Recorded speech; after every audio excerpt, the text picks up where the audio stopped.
नमस्कार, मैं हूं टीपी पांडे। उम्मीद है आप खैरियत से होंगे। हम अपने उन सभी सब्सक्राइबर्स का शुक्रिया अदा करना चाहते हैं जिन्होंने हमारे चैनल को सब्सक्राइब कर लिया है और उम्मीद करते हैं कि आने वाले दिनों में आपका सहयोग हमको मिलता रहेगा और हमसे दर्शक इसी तरह से जुड़ते जाएंगे। और स्टोरी मेरे पास आज दो है जिस पर मुझे थोड़ी सी बात करनी है, थोड़ा सा उनका एनालिसिस करने की कोशिश करेंगे। लेकिन एक गुजारिश है आपसे कि इस वीडियो को पूरा देखिएगा, अंत तक देखिएगा ताकि चीजें आपको समझ में आ जाए। सबसे पहले जो बात मुझे करनी है दिल्ली की, दिल्ली के बाद मैं बात करूंगा उत्तर प्रदेश की, जो कि बहुत बड़ा राज्य है हमारे देश का, उसकी सियासत पर बात करूंगा। लेकिन पहले बात करता हूं दिल्ली की, और दिल्ली में जो एजुकेशन है उसके बारे में। आप जानते हैं कि बहुत लंबे समय से, लगभग 2 साल से, 2020 और 2021 चल रहा है, कोविड की वजह से हालात बहुत खराब हुए हैं और इसका सीधा असर बच्चों की शिक्षा पर पड़ा है, एजुकेशन सिस्टम पर पड़ा है। बच्चों की फीस पूरी जा रही है लेकिन पढ़ाई उस तरह से नहीं हो रही है। बच्चे मोबाइल, लैपटॉप पर पढ़ाई कर रहे हैं। आपको ये ख्याल कभी कभी आता होगा कि क्या मोबाइल या लैपटॉप पर पढ़ाई हो सकती है? बच्चों में जो फील क्लासरूम में आती है, कक्षाओं में आती है, जहां बहुत सारे बच्चे होते हैं, उनके बीच बच्चे पढ़ाई करते हैं, तो एक अलग से एक उसमें कंसंट्रेशन बनता है, एक अलग फील आती है, क्योंकि एक वातावरण होता है। लेकिन हो क्या रहा है, पिछले 2 सालों से यही सब चल रहा है। अब हो क्या रहा है कि इसकी वजह से बच्चों के दिमाग में एक प्रेशर है, माता पिता के दिमाग में भी एक प्रेशर है। बच्चे पढ़ाई कर रहे हैं या गेम खेल रहे हैं। कभी कभी ऐसा देखा जाता है कि बच्चे पढ़ाई कर रहे होते हैं और गेम भी खेल रहे होते हैं, व्हाट्सएप पर चैट भी कर रहे होते हैं, और माँ बाप उन पर इतना ध्यान नहीं दे पाते। एक प्रेशर है अलग से पढ़ाई का कि आने वाले दिनों में क्या होगा। तो दिल्ली में, जो कि अरविंद केजरीवाल की जो सरकार है, उसने एक अच्छा प्रयास किया है जिसकी मैं तारीफ करता हूँ। दरअसल एक विजन को लेकर वो काम कर रहे हैं। ये केजरीवाल ने एक बार दावा किया था कि दिल्ली के स्कूलों की हमने स्थिति बहुत सुधार दी है और वो अब जैसे हमारे प्राइवेट स्कूल हैं उनके स्टैंडर्ड के हो गए, कॉन्वेंट के स्टैंडर्ड के हो गए हैं, कोई जाकर देख सकता है। उन्होंने ये भी कहा था कि अगर किसी को कोई शिकायत है वो हमको फोटो खींच के भेज दे, हम तुरंत उस पर एक्शन लेंगे। तो बात दरअसल ये हो रही थी, जो कोविड के बाद जो शिक्षा को लेकर जो पैदा हालात हैं, बच्चे जिस तरह से पढ़ाई नहीं कर पा रहे, तो मनीष सिसोदिया जो दिल्ली सरकार के शिक्षा मंत्री, वो स्कूलों में पहुंचे आज, और पीटीएम थी आज पहली बार, क्योंकि लंबे समय बाद इन 2 सालों में पहली बार पीटीएम थी, और बच्चे, उनके अभिभावक, उनके माता पिता और टीचर आमने सामने थे।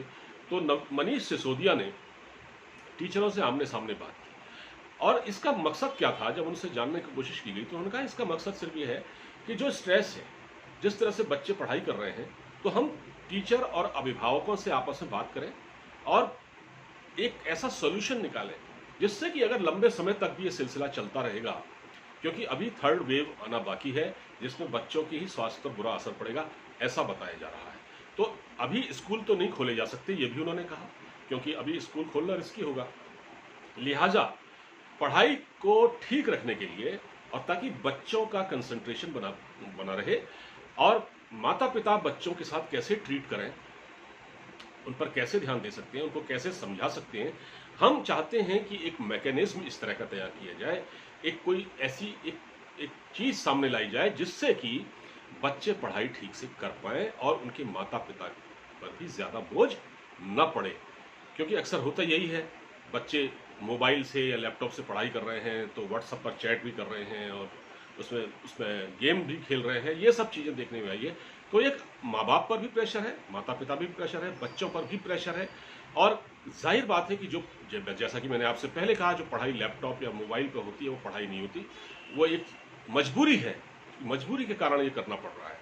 बच्चे स्कूल नहीं जा रहे हैं, उनकी जो एक्टिविटीज़ हैं, गेम्स वगैरह की जो बच्चे खेलते थे, वो सब बंद है, तो इसलिए मैकेनिज्म बनाने की कोशिश की जा रही है। मैंने सोचा इस पर थोड़ा सा बात करूं, क्योंकि एक सवाल भी मैं इस पर उठाना चाहता था कि जिस तरह से मनीष सिसोदिया ने जो पहल की है दिल्ली के शिक्षा विभाग ने, अरविंद केजरीवाल की सरकार ने, क्या ऐसी पहल बाकी राज्य सरकारें नहीं कर सकती? मुझे तो आज तक ये कोई ऐसा समाचार नहीं मिला, न मैंने टीवी पर देखा, न मैंने अखबार में पढ़ा कि बिहार या उत्तर प्रदेश या किसी बाकी राज्य के किसी शिक्षा मंत्री ने स्कूल में जाकर क्या इस तरह से टीचरों से या अभिभावकों से मुलाकात की हो 1 to 1 कि भाई उनको किस तरह की प्रॉब्लम आ रही है। जब दिल्ली सरकार और उसके शिक्षा मंत्री मनीष सिसोदिया ये काम कर सकते हैं, तो बाकी राज्यों की जो शिक्षा मंत्री हैं वो ऐसा क्यों नहीं कर सकते? तो इससे होगा क्या कि क्योंकि ये प्रेशर केवल दिल्ली में ही नहीं है बच्चों के ऊपर, पढ़ाई का ये प्रेशर, ऑनलाइन क्लासेस का ये प्रेशर, ये दिल्ली में ही नहीं है, ये पूरे देश में है, ये बिहार में भी है, ये उत्तर प्रदेश में भी है, ये एनसीआर में भी है, एनसीआर में भी है, गुड़गांव में भी है, फरीदाबाद में भी है, हर जगह है, तो पूरे देश में है। तो क्या ऐसा कोई तरीका सरकारें मिलकर नहीं निकाल सकती? जैसा कि पहल दिल्ली सरकार ने की है, इसकी तारीफ की जानी चाहिए और बाकी सरकारों को भी इससे कुछ सीखने की जरूरत है। ये मैं इसलिए कह रहा हूं कि मामला बच्चों का है। अच्छा, ये तो हो गई दिल्ली सरकार की बात। अब मैं बात करता हूं यूपी की। उत्तर प्रदेश में मायावती की बात करता हूं। मायावती क्या कर रही हैं कि 2007 की तरह एक बार फिर से सोशल इंजीनियरिंग की कोशिश कर रही हैं। सतीश चंद्र मिश्रा जो पार्टी के बड़े नेता हैं और ब्राह्मण हैं, उन्होंने वो 23 तारीख से एक अभियान चला रहे हैं, एक ब्राह्मण सम्मेलन करने जा रहे हैं जो 26 या 27 तक चलेगा।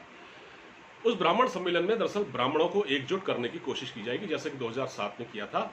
और उसका देखिए, मायावती ने भी किसी से गठबंधन नहीं किया है, लेकिन वो सोशल इंजीनियरिंग करने की कोशिश कर रहे हैं 2007 के बाद, जो उन्होंने पहली बार ये करने की कोशिश की है। अब क्या है कि सतीश चंद्र मिश्रा पहले अयोध्या जाएंगे, राम मंदिर वहाँ मत्था टेकेंगे, भगवान को हाथ जोड़ेंगे, उनकी शरण में जाएंगे, उसके बाद वो इस अभियान को शुरू करेंगे, इस अभियान का श्री गणेश करेंगे। तो मेरा कहने का मतलब ये है कि मायावती को भी, बहन जी को भी राम की जरूरत पड़ गई है, राम की शरण में, राम का सहारे की जरूरत पड़ गई है उनको। ये वही मायावती हैं जो कभी, जिनका एक स्लोगन हुआ करता था, तिलक तराजू और तलवार, इनको मारो जूते चार। आपको याद होगा, ये वही मायावती हैं। लेकिन अब मायावती में काफी बदलाव आ गया है वक्त के साथ। पहले जैसी जो उनका एक एग्रेशन था मायावती के अंदर, अब वैसा एग्रेशन नहीं है। अब वो काफी रिफाइंड हो चुकी है, बहुत अपने में उनमें बदलाव आ गया है। अब मैं आपसे बात करता हूं, क्या उत्तर प्रदेश में मायावती के लिए राह इतनी आसान होगी? क्योंकि देखिए 2007 जब था, 2007 में ये ब्राह्मणों को एक करके और दलित और मुसलमानों को लेकर उन्होंने सरकार बना ली, ठीक है, इनको अच्छे खासे वोट मिल गए। लेकिन ये 2022 में जो चुनाव होगा, इसमें ऐसी स्थिति नहीं है। तब से अब तक गंगा जमुना में बहुत सारा पानी बह चुका है। भारतीय जनता पार्टी की स्थिति 2007 जैसी नहीं है। 2007 में वो चौथे नंबर की पार्टी हुआ करती थी, उत्तर प्रदेश में खासतौर से। लेकिन अब वो देश में भी, देश के कई राज्यों में बीजेपी की सरकार है और केंद्र में भी बीजेपी की सरकार है। उत्तर प्रदेश में योगी जी की सरकार है, जो कि पिछली बार 303 सीटें लाई थी। तो अब ये परीक्षा है मायावती की। देखिए, उत्तर प्रदेश में जो अंगड़ी जाति का वोट है करीब 13-14% है। उसमें से ब्राह्मण जो वोट है वो करीब 8 या 9% ब्राह्मण है और 6% दलित है। तो ये मायावती इन वोटरों को साधने की कोशिश करेंगी। लेकिन उधर दूसरी तरफ अखिलेश यादव भी एक चुनौती है।